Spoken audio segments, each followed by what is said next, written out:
Hello, everyone, and welcome back to Mr. English Clips, the channel where learning English is easy, fun, and relaxing. Before we start today's lesson, don't forget to like this video and subscribe to Mr. English Clips. Your support helps our English family grow every single day and motivates us to create more helpful English podcasts for you.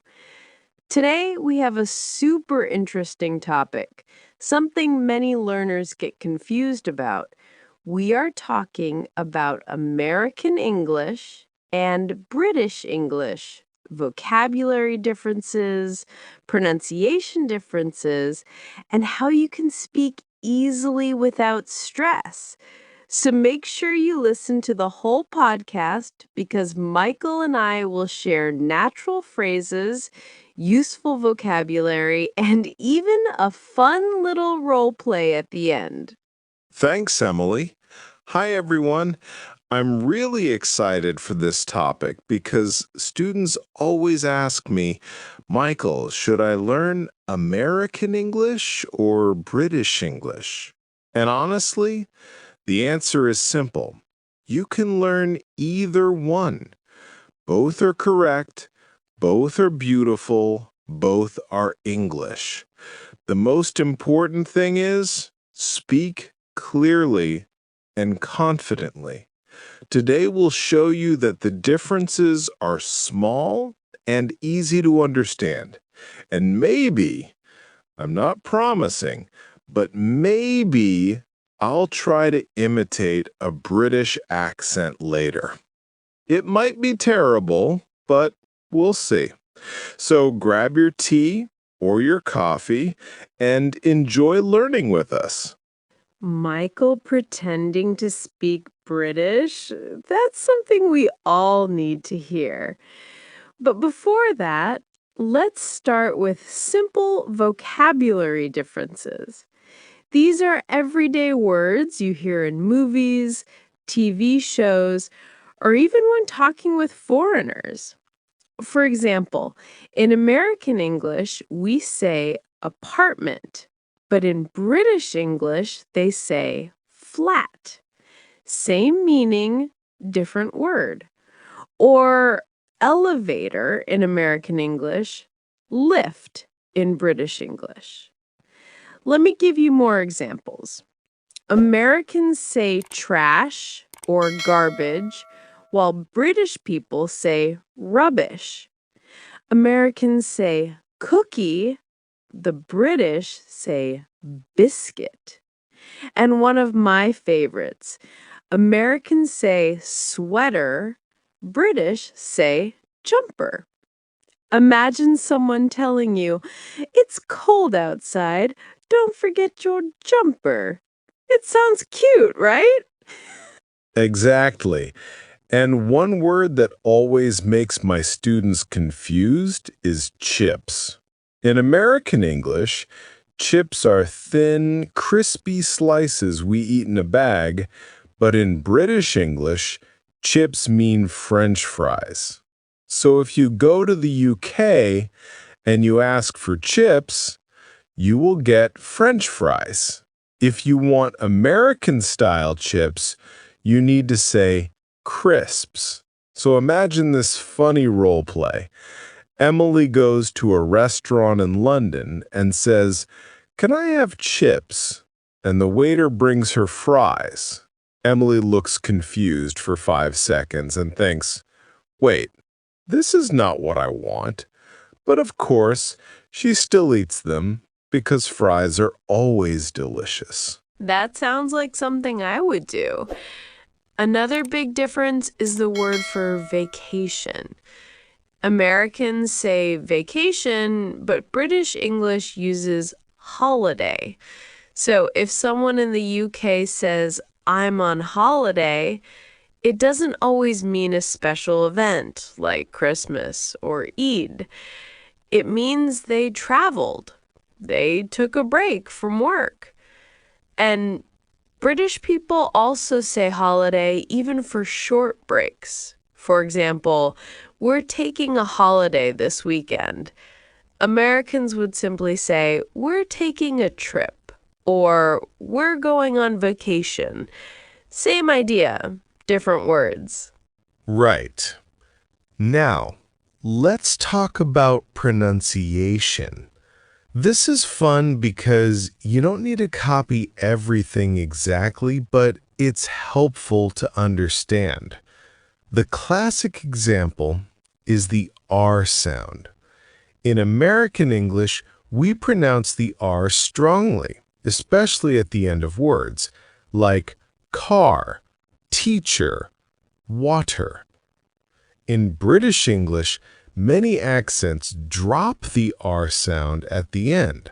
So, car becomes more like ka. Teacher becomes more like teacher. And water becomes water. I'll try an example. American English would say, I need some water. British English might sound like, I need some water. Emily, what do you think? Was my British accent terrible? Let me think. Honestly, Michael, your British accent was not terrible. It was extremely terrible. But don't worry, your American accent is beautiful. Another pronunciation difference is the T sound.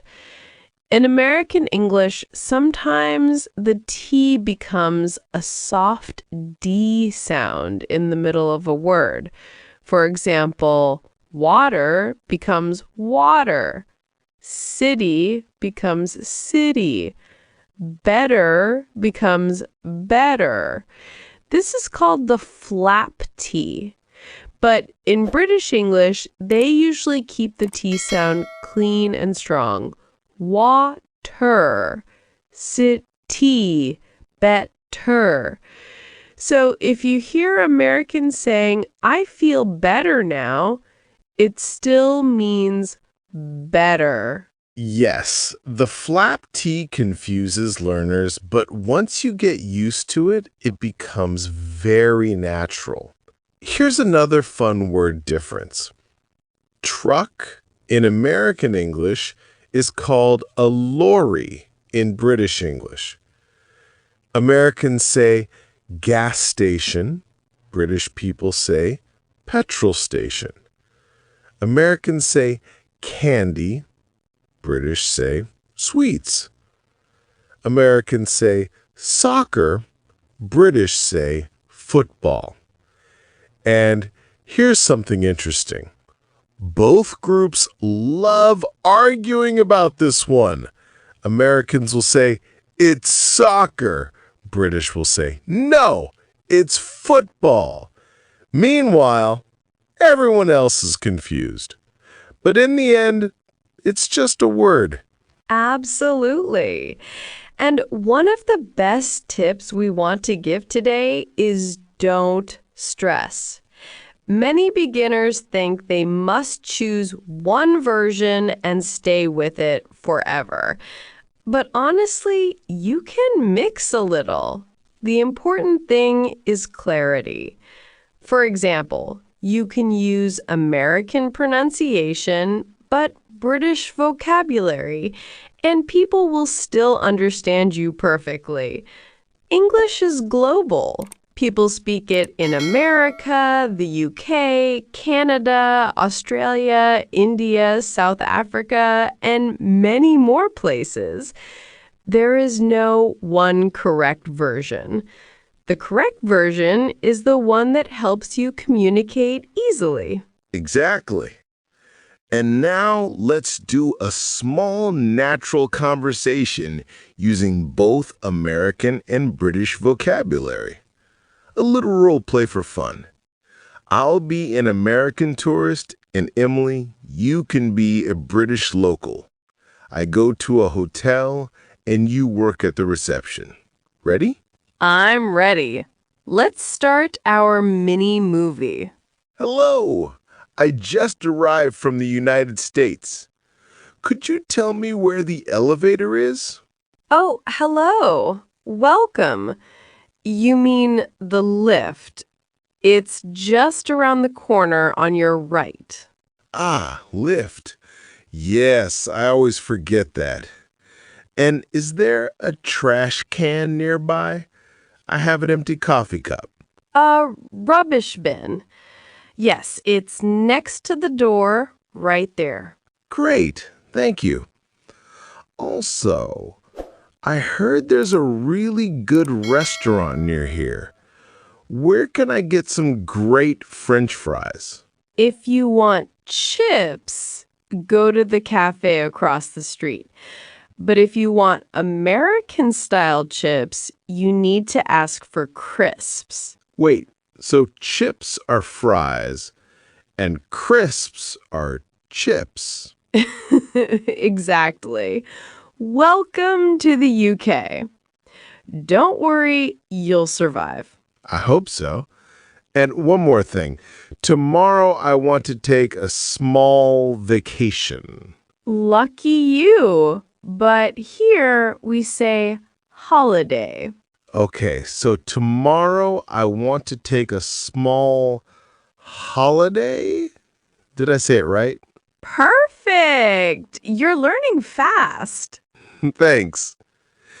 Can I also borrow an umbrella? It looks like it's going to rain. Oh, yes. In the UK, it always looks like it's going to rain, even when it's not raining. Good to know. I love this hotel already. And we love guests who try to speak like locals. End scene. That was fun. Yes, and I hope our viewers enjoyed that little role play. It shows that the differences between British and American English can actually be fun and easy. You don't need to memorize everything. Just learn the common vocabulary so you understand people from different countries. Exactly. And here are a few more useful words with simple meanings to help you sound natural. In American English, sidewalk. In British English, pavement, meaning the place where people walk beside the road. American English, cookie. British English, biscuit, meaning a sweet baked snack. American English, movie. British English, film, meaning a video story you watch. American English, eraser. British English, rubber. But be careful.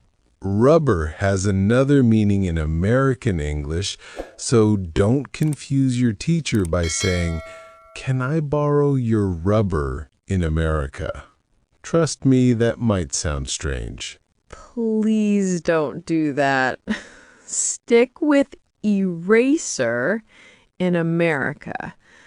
Another good pair is American English flashlight, British English torch. So if you say, "Do you have a torch in the UK?" it's normal. But if you say that in America, people might imagine fire.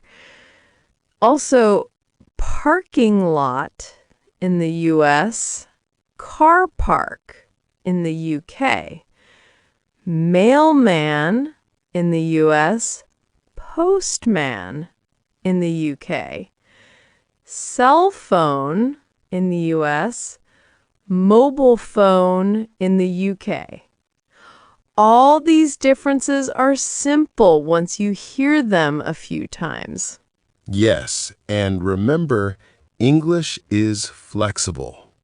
The best way to learn these differences is listening, just like you're doing now.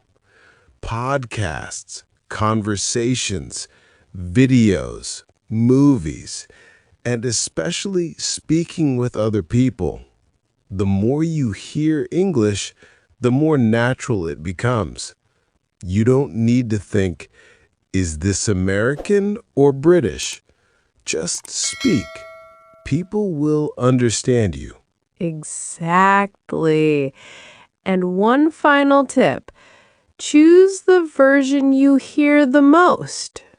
If you watch American movies, American YouTubers, American podcasts, then American English will become easier for you.